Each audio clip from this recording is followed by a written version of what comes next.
որպեսզի իրեն կարծեմ թե Ձեր հարցի ենթատեքստը այն էր, որ միջազգային պարտավորությունները ստանձնած երկրի այն ինչ մեղադրում են մեզ իշխանությունը, որ մենք իշխանության գալով միջազգային պարտավորությունները ստանձնած կարող է խախտենք, որը բերի հնարավոր։ Ես ասացի, մենք միջազգային պարտավորություններից չենք հրաժարվելու, եւ ընդհանրապես նման արկածախնդրություն երրորդ հանրապետության պատմության մեջ իրեն թույլ է տվել միայն Նիկոլ Փաշինյանը, որը գալով իշխանության 2010 թվականին հայտարարեց, որ սկսում է զրոյական կետից։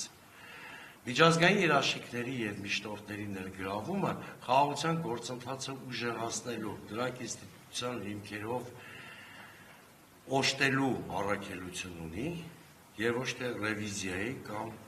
վալակցային գործընթացը զրոյական կետից սկսելու։ Դուք ասում եք Ադրբեջանը չի համաձայնվի։ Մենք գիտենք, որ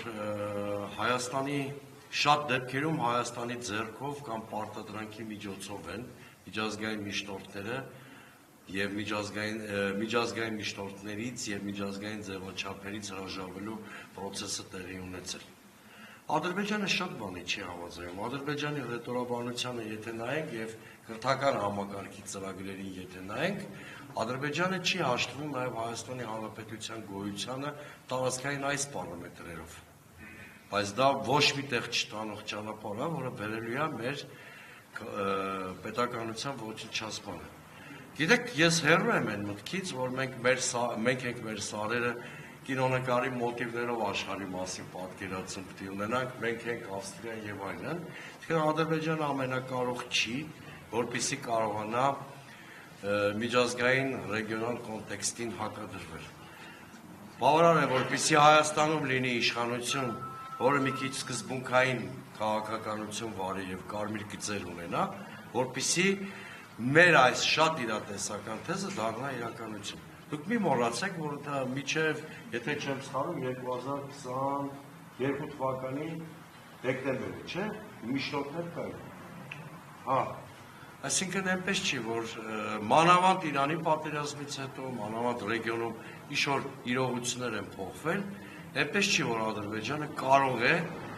Հայաստանի իշխանության նպատակային քաղաքականության պարագայում տարածաշրջանային եւ միջազգային միտումները անտեսել։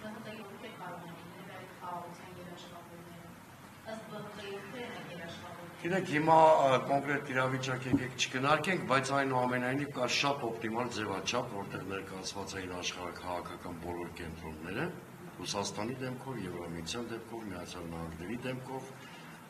հնարավոր է նաեւ այլ դերակատարներ։ Մենք կարծում ենք, որ այս բոլոր դերակատարները կարող են միշտորդի դեր ունենալ, որտեղ մեր ռեգիոնում ունեն շահեր։ Իհարկե, այսինքն չի կարող լինել, այսինքն մեկ միշտորդի մասին մենք չենք խոսել, մենք միշտորդների ինստիտուտի եւ միջազգային երաշխիքների մասին ենք խոսել։ Պարոն Այվազյանը, հավելի է հարցի հետ կապված։ Եկեք